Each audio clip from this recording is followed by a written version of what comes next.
Welcome back to Gems with Genesis Amaris Kemp. With me today in the hot seat is Peyton Garland. And here's a bit about Peyton. She is a writer, wannabe rapper, and coffee shop hopper who loves connecting people to a grace much bigger than expected.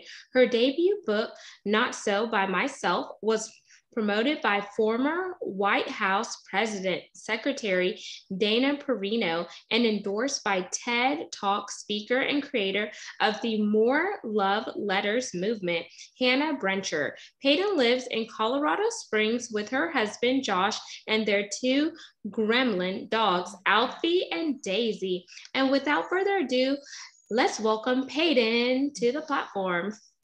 Thank you. Excited to be here.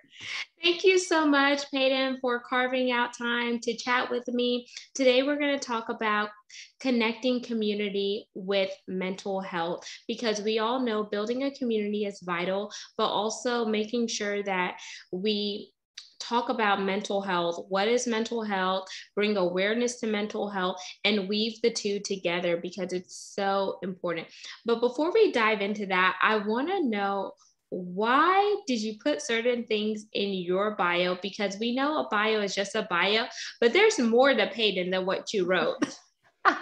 Yeah, so I definitely am a writer. I mean, that's just kind of my thing. I love words. I'm passionate about sharing my words with others, but I am quite the coffee shop hopper. So my husband and we love to kind of go off the beaten path as far as coffee. So, I mean, Starbucks is cool, but it's a chain.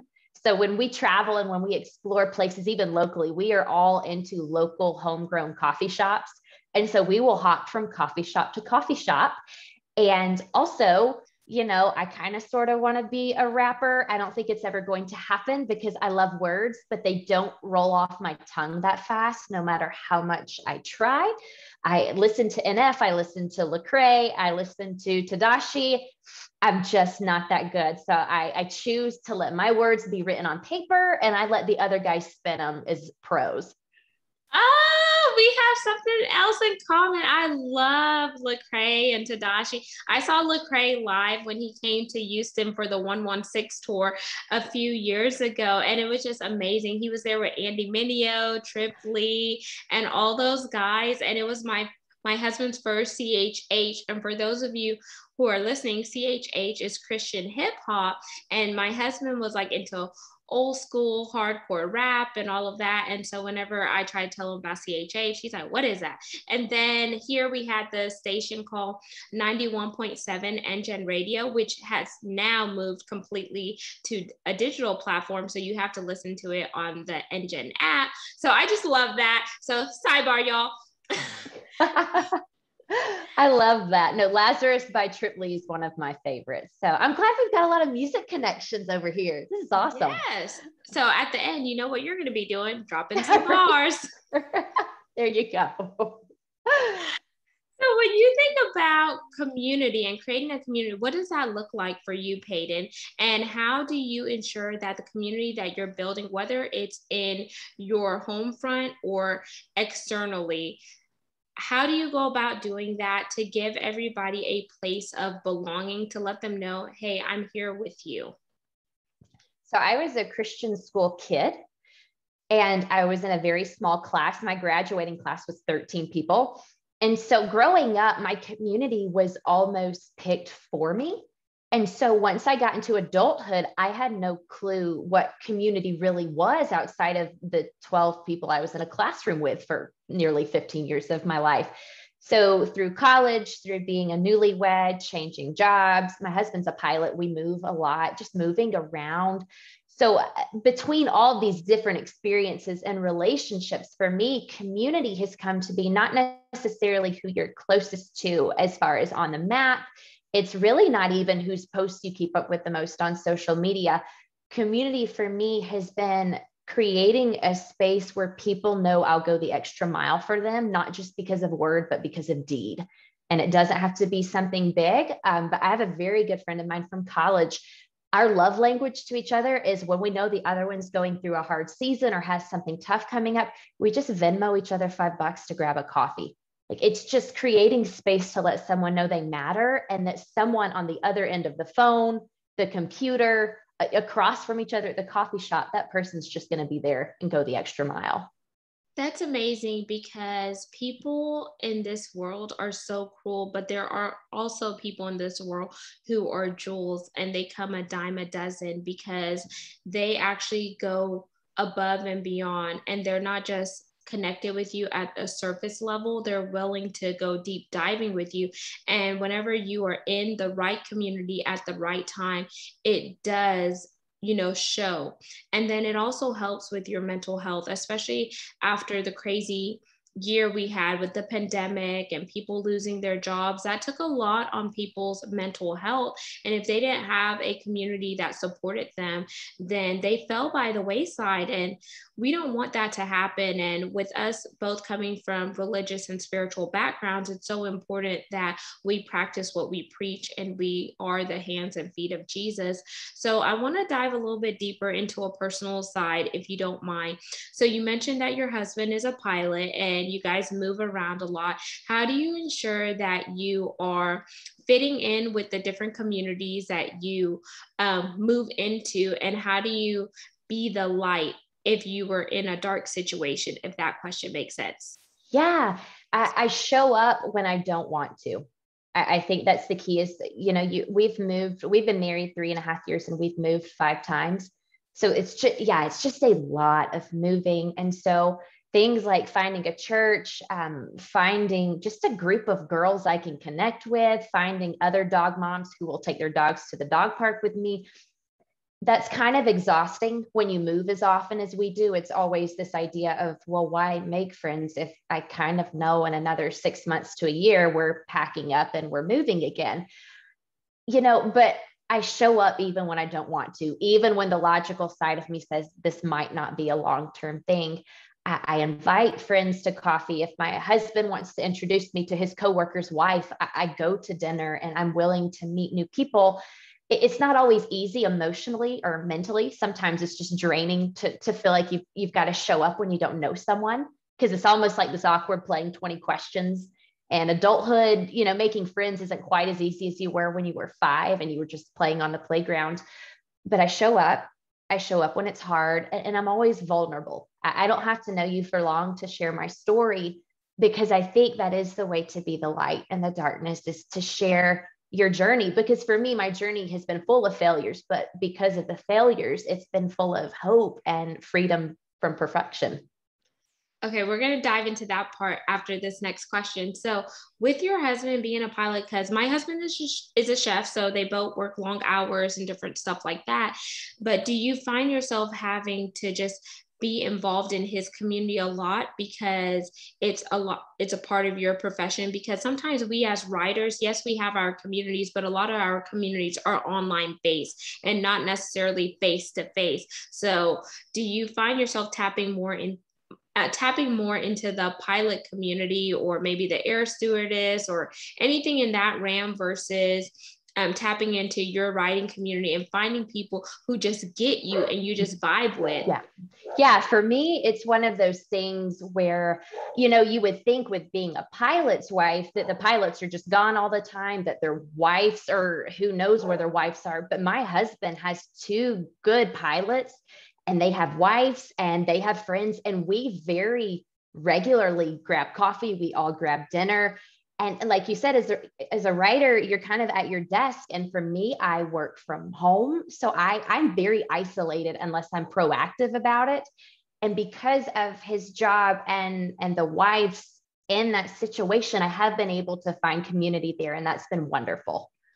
I love that. And I asked that question because there may be other pilot wives who are listening to this, or maybe wives who are married to a spouse who is always on the go, given what their profession is. And it's so important that we don't just hang on to what our husband does, but we find our own community to be a part of and know that we matter too, because we have amazing things to bring to the table. And you mentioned in your life you went through a lot of failures, but it was those failures that gave you hope. So can you talk about maybe 1 or 2 stories of a failure that was a test that you turned into your testimony? Yeah, no, thank you so much for asking that. I think I was a perfectionist growing up. I was a Christian school kid. I went to church every time the church doors were open. And so I learned to check all the boxes and to check them well. And that became my life. And it became quietly exhausting. And I didn't tell anyone. I just knew when to smile. I knew what to say. I knew what to do. And so I think one of the biggest failures in my life was probably when I was 25. I just knew I wasn't handling things well. My husband, Josh, had just started his piloting career, and he was actually at an air base 8 hours from home. So we weren't living together. We were still newlyweds. We had just moved to a new town anyway for me to start a new job.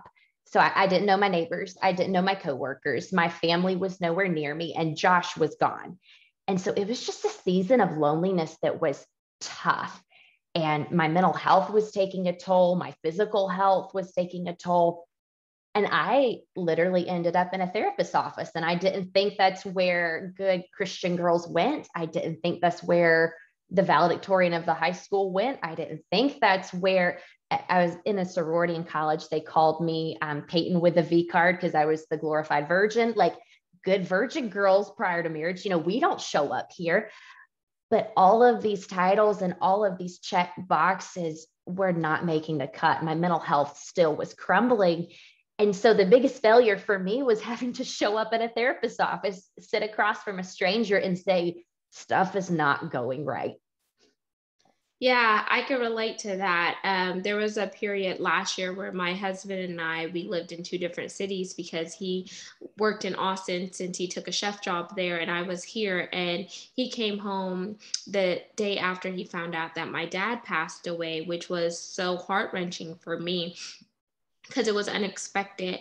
And whenever you are in marriage and you're away from your spouse, yes, it strengthens the relationship in a sense, but it also taxes the relationship in a sense, especially if you're going through life and doing the emotions and you have other components, and whether they're internal factors or external factors that are weighing in.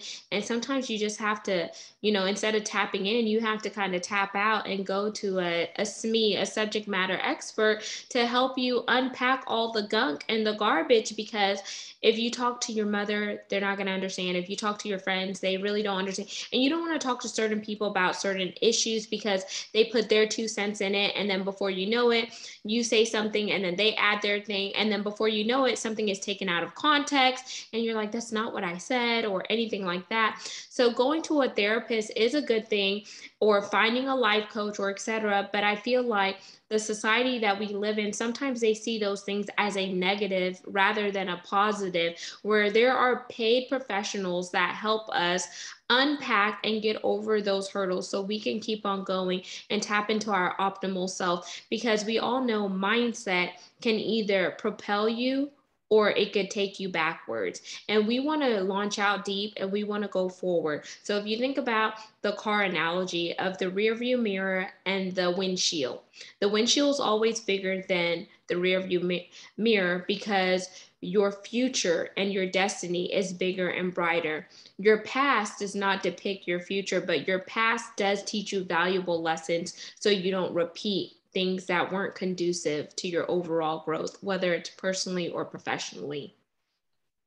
I love that. Did you come up with that yourself? The windshield and the rearview mirror?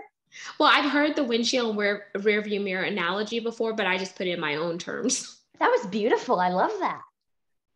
So when you got to that point, Peyton, and you said, you know what, I have to go to a therapist, did you just go on your own and just have your powwow sessions there? Or did you tell your husband, hey, this is how I'm feeling. I think I'm spiraling and I need to seek help before it wanes on me further?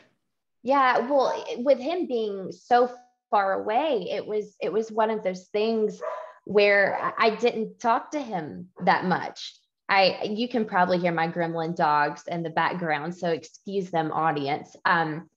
They were terrible while he was gone too, but I didn't know what to say to him. He's 8 hours from home. He can't come home, and so if I tell him too much, I just feel like I have him worried. Like what can he do if he's 8 hours away? So I bottled up a lot of things, which I've learned only causes anger and frustration and bitterness. And so I eventually went to therapy on my own, just because I was, to be frank, I was that miserable. Okay, thank you for putting that out there. And sometimes we as writers, even though we write as a form of expression, there are times where we bottle up certain things. And so it's like, contradictory in a sense. And you're like, hey, I'm a writer. I know I could write about certain things, but why am I not journaling about my feelings? And why am I just keeping them internally? So did you ever feel like, oh my gosh, this is so freaking weird? Yeah, that is such a good point. I've never thought of that, because what's funny is I don't journal my feelings. I bottle them up, get mad, and then unleash them on my therapist. Um, but that's actually how I ended up writing my book, is when my husband was able to come home from that airport and we were actually able to live under the same roof. The rear view mirror for me, the hindsight was I had learned so much about myself, and I learned to give myself grace. And I had learned that, I was diagnosed with OCD when I went to the therapist. I had learned that mental health problems should not be this terrible stigma. It's something people struggle with, and it's okay to seek help. And there was just so many aspects of my faith, of my marriage, of just discovering myself, that I felt like I should share those with others. And so that is kind of what launched Not So By Myself. I like that. And let's highlight the book a bit. So, how did you come up with the title of your book? And what was the moment where you said, you know what, I'm going to write this book because it's not just about Peyton, but it's going to help other people who pick up the book? So, Not So By Myself was a title that came pretty easy for me, just because, technically I was by myself. But in retrospect, to me being a person of faith, I wasn't alone in my journey. And the tagline is something that I took a little more time with. I took a little more thought, but the tagline for me was a safe space where God doesn't fix the loneliness, but sits with you instead. Because this was one of those seasons where God was not fixing the situation. Like, I wanted it fixed in terms of Josh coming home and my life being normal, and my dogs acting normal, or at least Josh taking away my terrible dogs. Like, something had to give at this point. But God didn't fix it. Instead, he showed me himself, and he showed me his patience, and he showed me his community. He showed up and he sat and he was vulnerable, and he let me be vulnerable. And so that's kind of the space that the book was born in. Did you have any go-to movies or scriptures that you held on to while you were writing the book? I found a psalm, and this is terrible because I've written it all in the book. There's a whole chapter on it.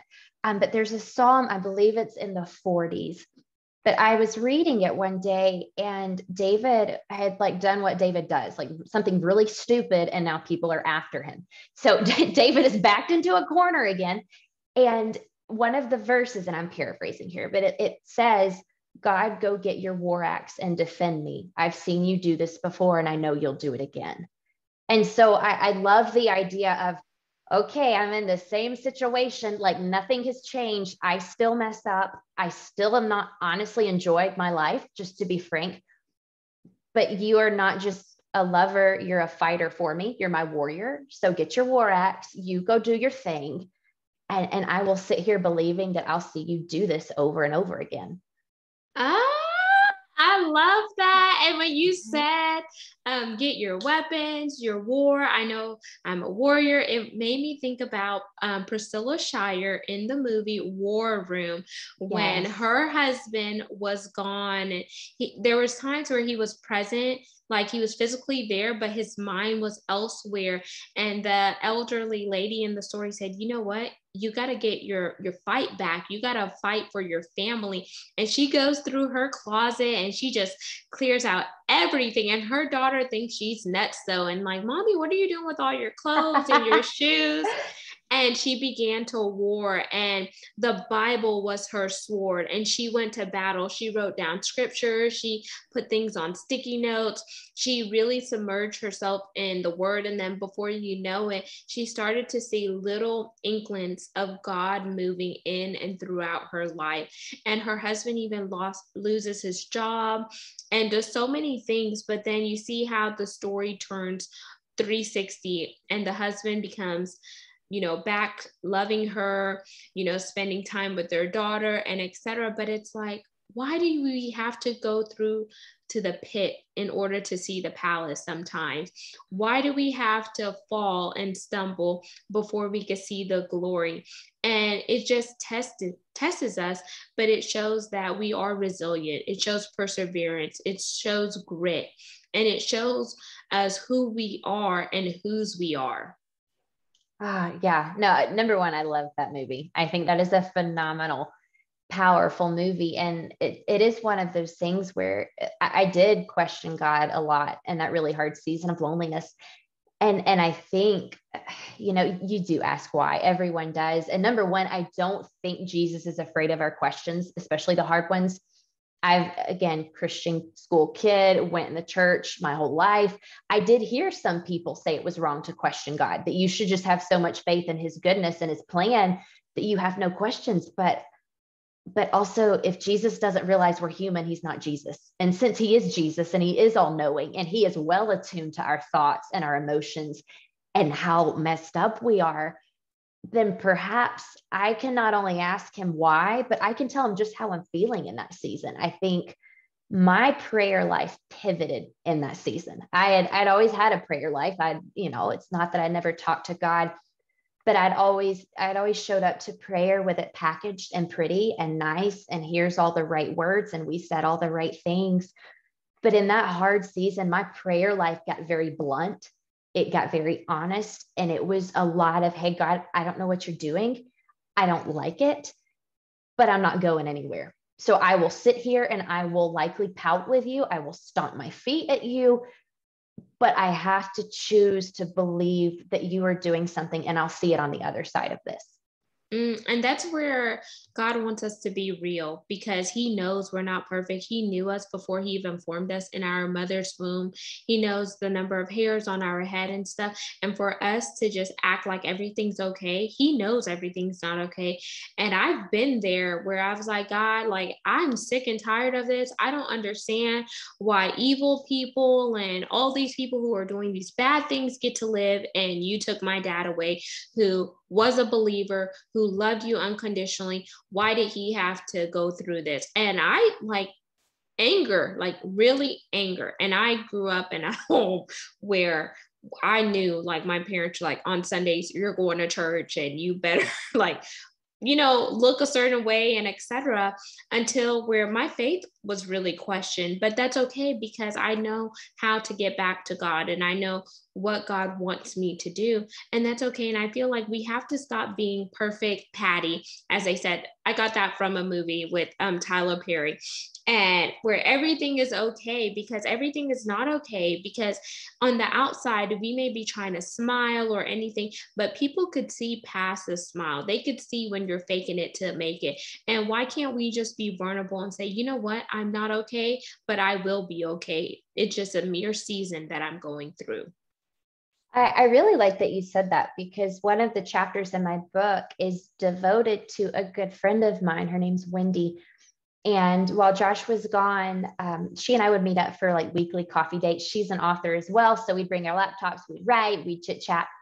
And I showed up one day and I hadn't even sat down. Like, this is her just 5-second glance over of me. And before my little booty could plop in the seat, she said, "What is wrong with you?"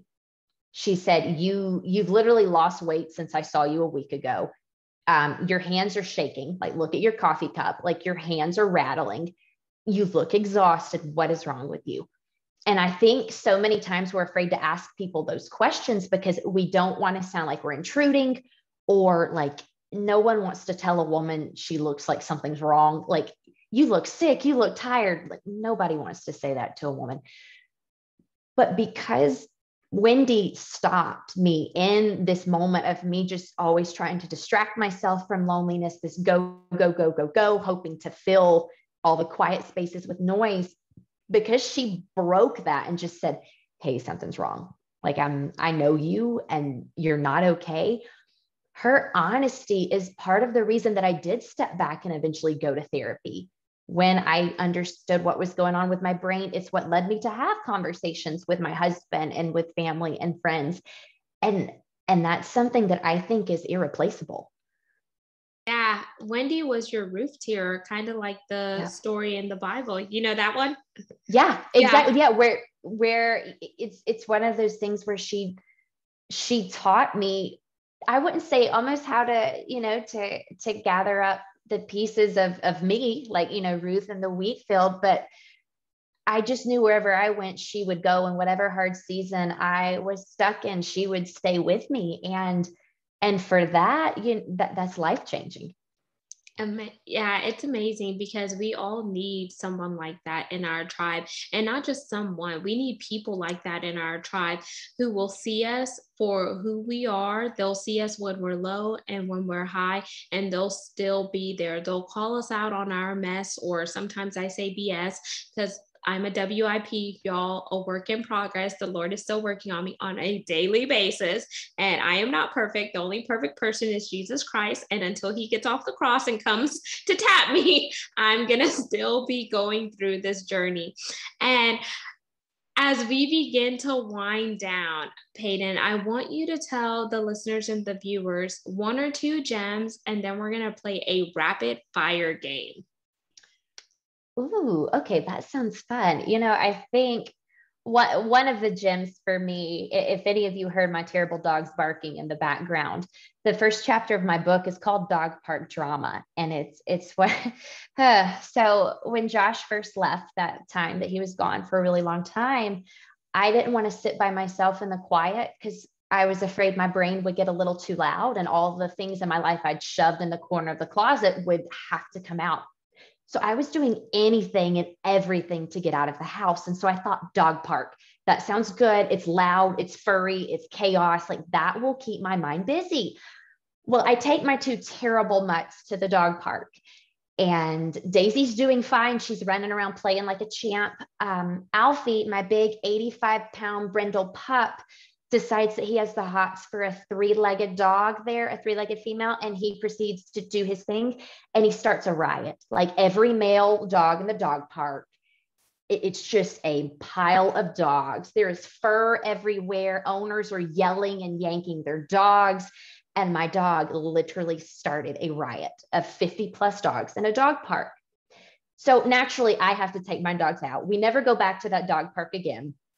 And I'm driving home and I'm thinking to myself, it's not just bad that my dog literally tried to assault a poor three-legged dog at the dog park and start a complete mess. But this was all because I was so scared to sit with myself and face myself. And I'm just here to say one big nugget for me is distractions don't work. Distractions don't heal.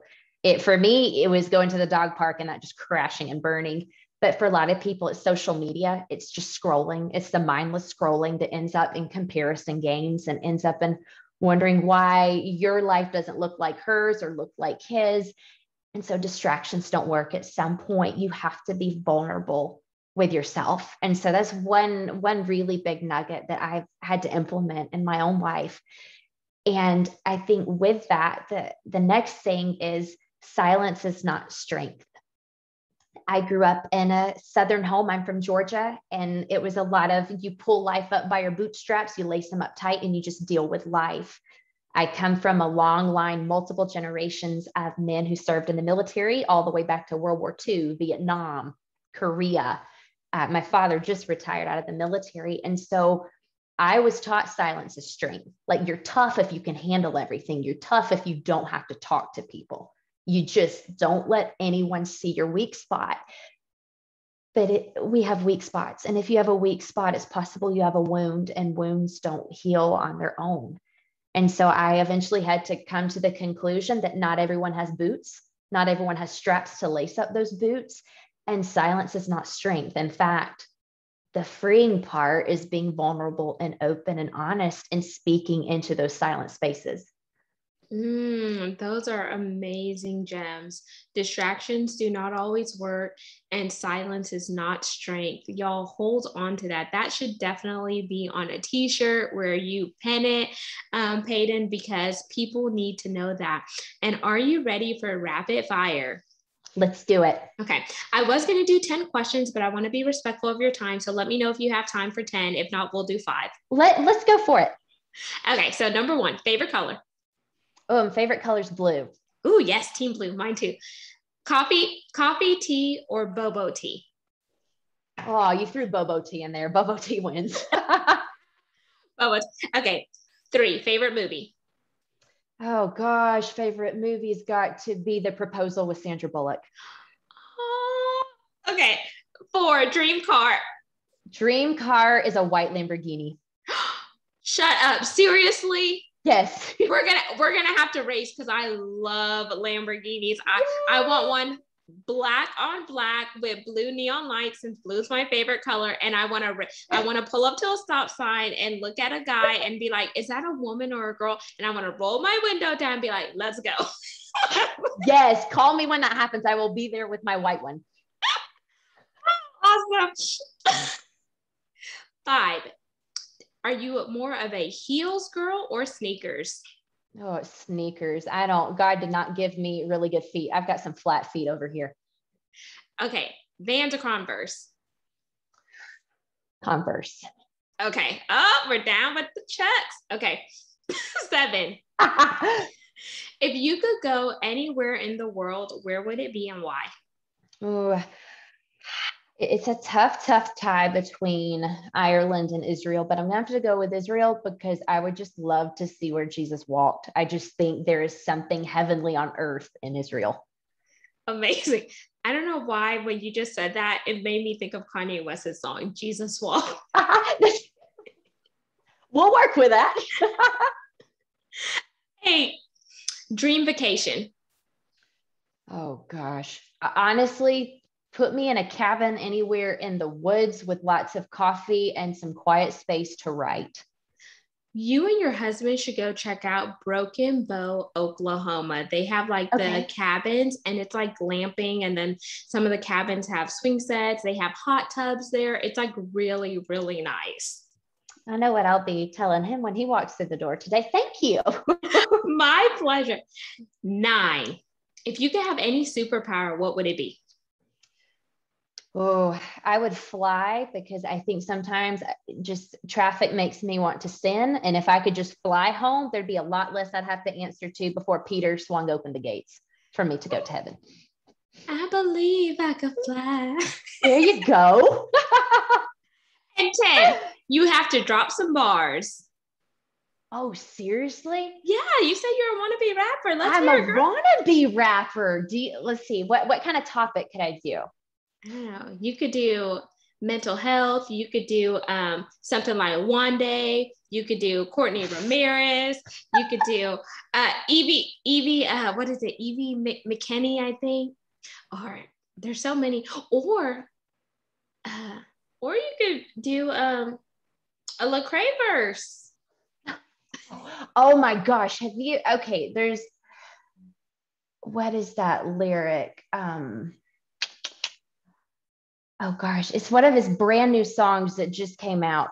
I walk with the limp because I've been wrestling with the Holy Ghost. That is my favorite line ever. Like, oh my gosh, you walk with a limp because you're wrestling the Holy Spirit. And he says it's super fly and cool. And he's got tattoos and swag. And I'm just like the white girl in a beanie who wishes she could be super fly. Swagalicious. There you go. Exactly. It kind of reminds me of Andy Mineo because I love Andy. He's like, I got my homies rolling with me, shotgun or something. He's like, and then he has this other song. It's like, I'm coming in hot. Just like I like what I live. Yes. My life in the speaker. I'm feeding my fam. I'm feeding the meter. Hey. Something. And then bonus question. You could ask me anything you want to know about me.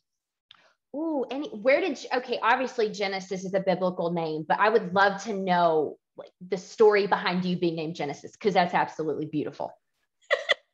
So it's kind of cool and funny at the same time. So Genesis was like a brainstorm. It's like in the beginning. So it's biblical, it's a part of who I am. And then Amaris is also biblical. And then Kemp means warrior. So in the beginning, you go through stuff, and then in the end, you come into your warrior. And it kind of goes along with my book, because my book is called From the Pit to the Palace. So that's me, but my parents love to call me what they named me. And I was like, I really want to rename myself. So I renamed myself to Genesis Amaris Kemp, because it's a part of who I am. It's my goals, my values, my characteristics. And plus, since I am multicultural, my dad was Afro-Latina. He was from Curaçao, so off the tip of Venezuela. And my mom is Caribbean. People could never say like my name. So I was like, you know what? I'm just going to do a name change. Well, I love it. Super beautiful. I love the meaning. And there you guys have it. And Peyton, I want you to tell the listeners and viewers one more time who you are, how they could connect with you on social media. Yeah, so Peyton Garland, if you want to check out my book, Just Not So By Myself, on Amazon.